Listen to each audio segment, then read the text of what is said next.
Well, I got another chip drop and they dumped it right here, which is where I wanted it. And I'm starting to spread it out. And as you can see, I'm making it pretty deep.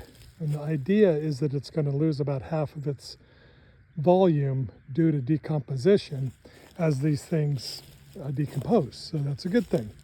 Now, I'm getting a head start on my planting, and I'm being, well, it's either going to work or the roots are going to get air pruned or heat pruned. I don't know.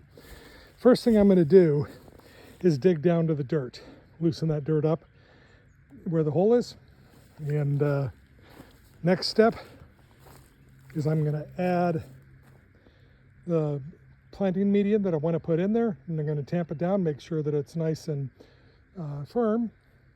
The next step I'm going to do is I'm going to place the plant in there to make sure that I have the depth that I want. When I'm done with that, I'm going to fill it up like this. And notice it's a little lower than where the compost is. I'm also going to be covering this with dirt in about a year. So after it starts to decompose, then I'm going to make a little hill here, or keep the hill. And then lastly, what I'm going to do is I'm going to plant the plant and do the final grading with it. And the last thing I have to do is give this thing a good water. Now, one thing I like about planting like this is that it's in soil and it's probably 6 or 8 inches away from the decomposing chip drop.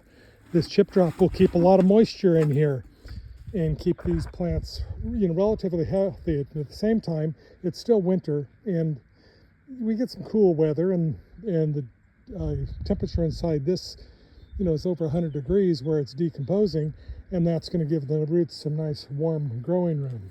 Now, I have placed plants where I kind of want them.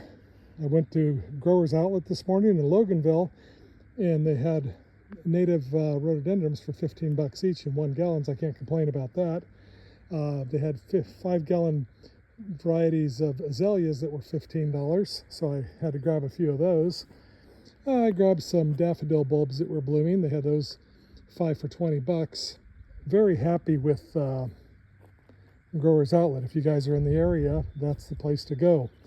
So this is going to be kind of fun watching it mature, but this is my wife's front yard. These are not all native plants. The backyard is all native plants. That's my realm, but she wants pretty up front. Anyway, we will talk to you later.